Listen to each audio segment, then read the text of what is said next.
Coming up on this episode of the Healthy, Wealthy, and Wise podcast.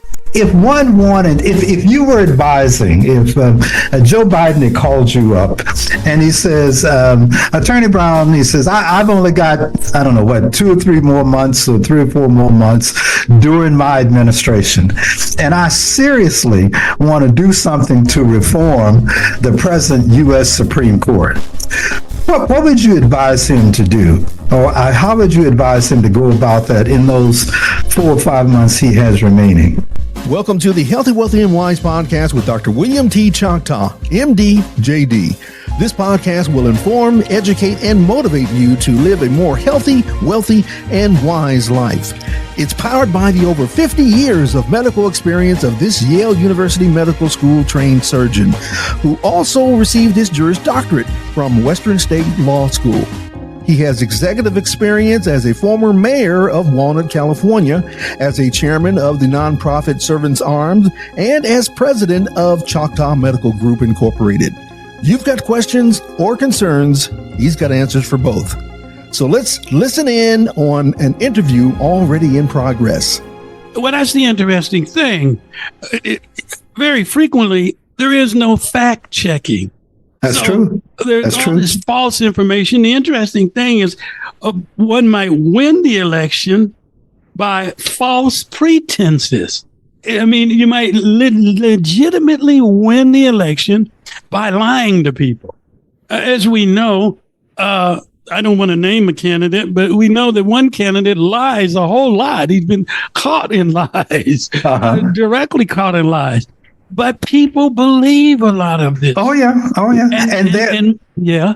No, I'm sorry. Go ahead. And then when he says it, there's no one to fact check it. I mean, sometimes there is, but most of the time there isn't. So you throw out these bald-faced allegations, yes, and make these just promises that are just impossible to fulfill. And like you said, you switch your position just to tell people whatever they want to hear. Yep. Could it be a situation where a person legitimately wins the election, but based on false pretenses, on lies? Oh, absolutely. And I would argue, I bet there have been politicians that have won elections based completely on lies and falsehoods. But I think the situation at hand is distinct or different in a couple of ways. Again, it's all been done before by the same people, by the same person. So one knows his playbook. I was watching Hakeem Jeffries, who's the Democratic leader in the House, and when he spoke at the convention, he says the ex-president is like an old boyfriend. You broke it up with him, but he keeps hanging around. He keeps calling you and keeps coming back, knocking on the door. And in Jeffries' terms, he said, bro, it's over. It's over. We've moved on from you. We've moved on from you. And I think there's no question that some politicians lie. There's no question that some politicians get elected because they lied. But I think that when you're the politician running for the most powerful position, and you've done this 4 or 8 years previously, I just think it's going to be more difficult to fool people again, particularly with the population being younger and less tolerant of your views. Wow. Well, this is one debate that I hope you won. And actually, I think you won. Your Honor, I defer to opposing counsel and concede. Well, we won't know until November 5th. Yes. Well, thank you so much for having me on, man. It's really been great to talk about these issues with you. You've actually converted me. I have a renewed faith in democracy. Good. I don't want you stressing. However, I'm still telling my kids and my adult children to be ready just in case. No, I agree. I think that makes sense. But we just keep moving forward, and we just sort of hope for the best. Let me ask you a quick question. What do you think? Let me rephrase. if one wanted, if you were advising, if Joe Biden had called you up and he says, Attorney Brown, he says, I've only got, I don't know what, 2 or 3 more months or 3 or 4 more months during my administration. And I seriously want to do something to reform the present U.S. Supreme Court. What would you advise him to do? Or how would you advise him to go about that in those 4 or 5 months he has remaining? Well, his powers are limited by the United States Constitution. Unfortunately, there's not a lot he can do. He has no authority to remove any members of the Supreme Court. And there have been some recommendations that the number be increased, that the number of Supreme Court justices be increased, from 5, 7, 8, and they keep going up 10. But that doesn't necessarily change the outcome. And unfortunately, the Supreme Court has, in my opinion, been politicized. Yes. More so recently. Yes. I mean, there was some discussion a while back about a group that's trying to bring up Dred Scott, and that was a very low point in history. The Dred Scott Supreme Court decision. Exactly. A very, very low point in history for the Supreme Court. And now we're seeing some opinions that are starting to go back and where historians, I believe, in the future, decades from now, centuries from now, will say, wow, the Supreme Court was really at a very, very low point when it made some of these decisions. And it's politicized. But can Biden do anything? I don't think that he has any constitutional power to do anything at this point. And I don't believe that it would require Congress to act to increase the number of Supreme Court justices. I don't think that they will act.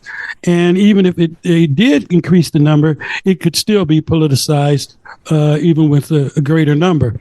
So I unfortunately don't see a way out for that situation. I don't see where Biden can make any significant changes. Well, you make a very valid point that indeed for him to be able to do anything significant, he would need to have the majority in the Senate and in the House. Now, if he had both of those, then clearly he could pass laws and that sort of thing. But the other thing, if there's anything the last 4 years or the last 8 years have taught me, that a lot of the structure and whatever, where we say, no, we can't do this, can't do that, it's amazing how malleable those principles are.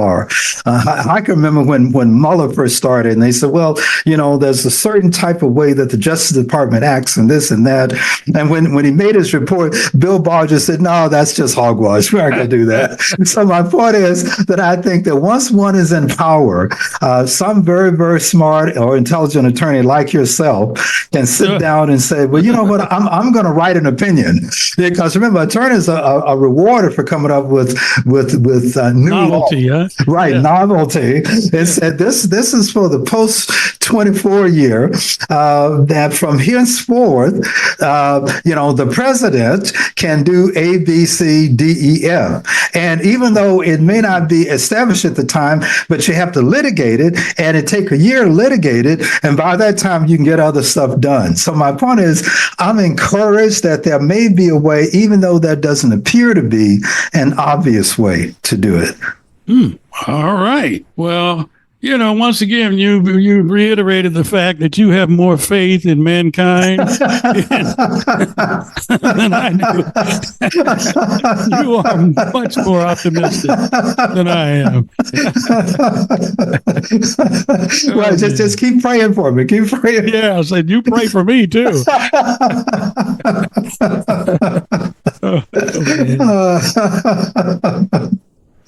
So, any other issues you want to share with us? No. We're just looking forward to January the 6th, the magic day, when that certification, when it all happens, when Congress meets and says, "Okay, the inauguration, let's get it going. Let's put." Should I name a person? Go ahead. What's that? Let's make Kamala. Kamala. Let me learn how to.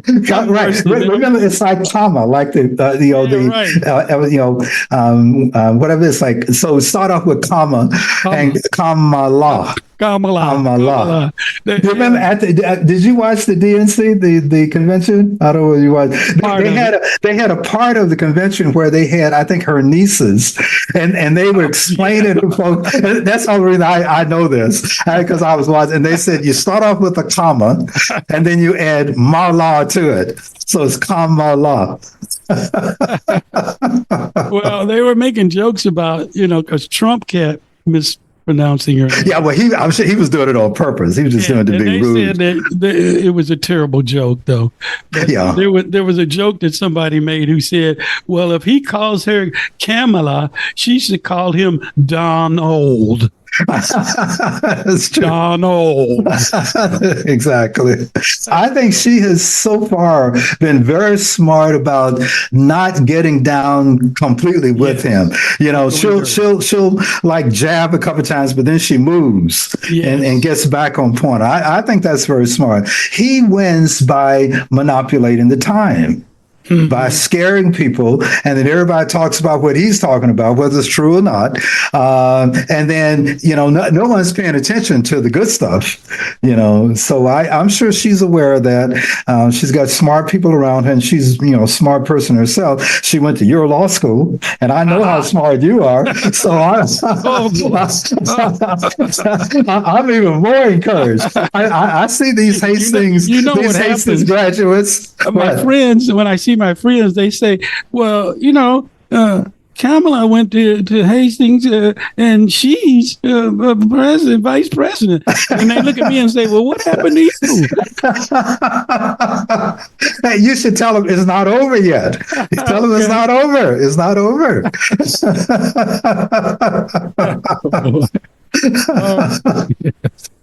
Well, thank you, sir. Thank you so much for having me. I want to be respectful of your time, but this has been great, and thank you for having the idea of this type of discussion. I think it's been informative and entertaining.